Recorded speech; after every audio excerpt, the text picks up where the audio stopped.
Suntem în Akureyri, cel mai mare oraș din nordul Islandei. Bine, mare pentru Islanda înseamnă că are cam 15.000 de locuitori. După cum v-ați obișnuit deja în seria asta, e trecut bine de 12 noaptea, încă e destulă lumină pe afară. Mâine se anunță din nou a fi o zi plină, vom vizita câteva dintre cele mai mari și mai faimoase cascade pe care le are Islanda.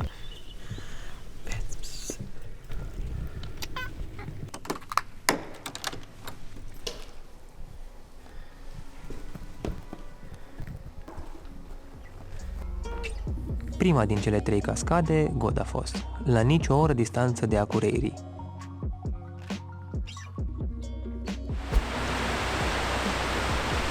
Am ajuns la una dintre cele mai faimoase cascade din Islanda, se cheamă Godafoss sau Cascada Zeilur. Cascada se poate vizita de pe ambele maluri, de pe malul vestic și pe malul estic. Acum suntem pe malul vestic, vom sta aici câteva minute și o să ne mutăm apoi pe malul estic.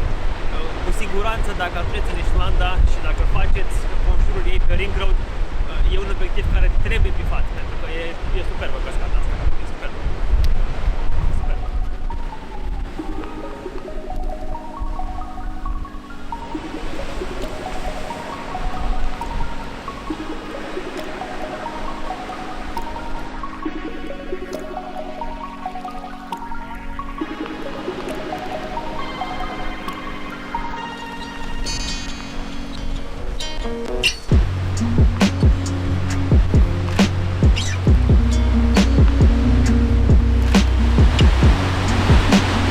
Acum suntem pe malul de est, am coborât chiar jos la nivelul apei și deși suntem la vreo 200 de metri de începutul cascadei, suntem stropiți constant cu apă, așa puternică este cascada asta. Și partea de vest mi se pare interesantă, dar partea de est mi se pare mult mai mișto pentru că pot să cobori aici, e foarte fain aici. Bun, o să oprim filmarea pentru că mi se udă aparatul.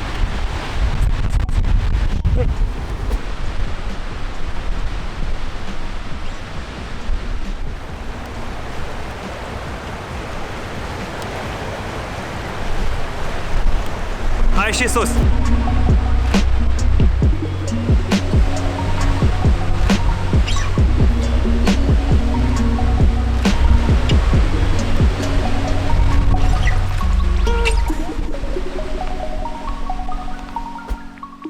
A doua cascadă a zilei se afla într-un loc mai ascuns, de care puțini turiști știu și la care ajung și mai puțini.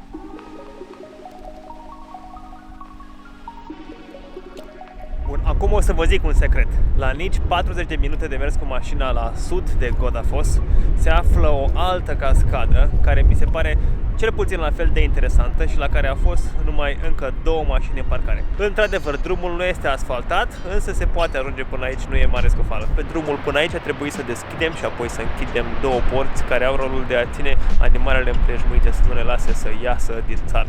Cu toate astea, să știți că nu este privată zona, ci doar trebuie să aveți grijă să închideți porțile după ce treceți de ele.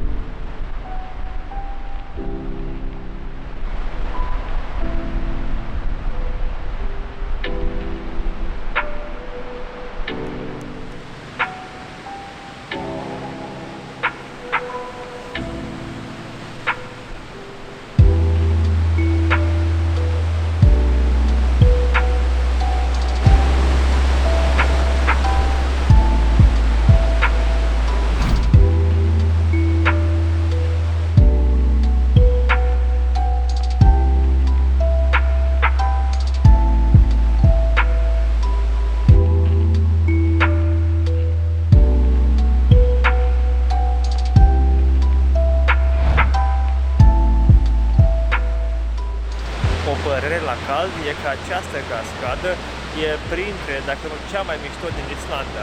Bifează atât de multe chestii. Nu e aglomerați la ea. Are un debit impresionant. Are coloane de bazalt, între care unele chiar și suspendate. Are și peșteri sub coloanele de bazalt. Culoarea apei este și ea deosebită. Una peste alta, una dintre, dacă nu chiar cea mai mișto cascadă din Islanda.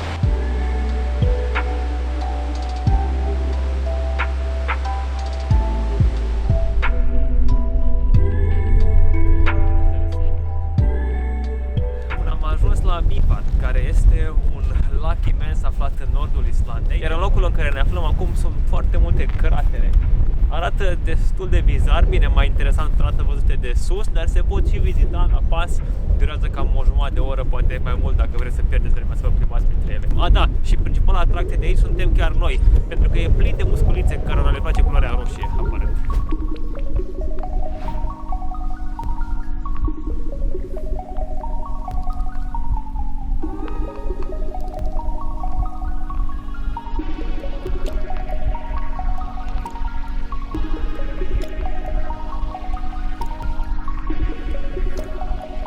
Drumul spre a treia cascadă, Detifos, ne-a purtat printr-un peisaj geotermal, ceva ce te-ai aștepta să vezi pe Marte.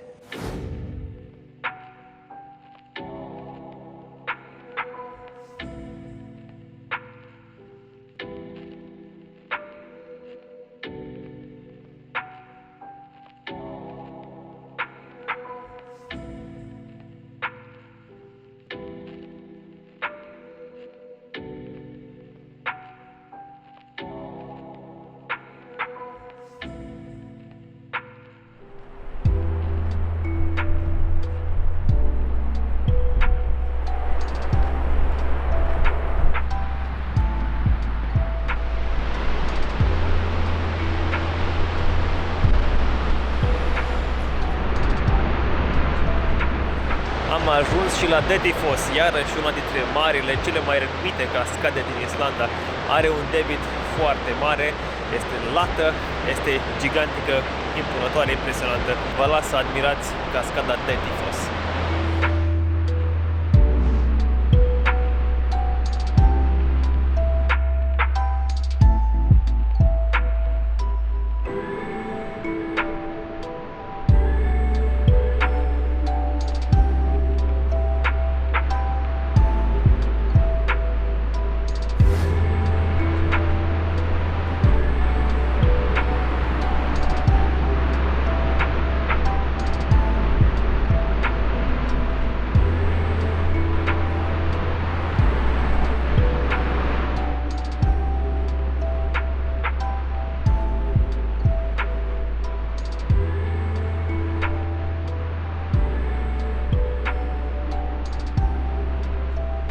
În episodul următor din Islanda.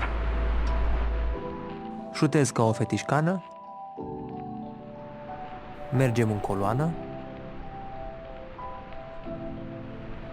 ești nebun, ce cascadă!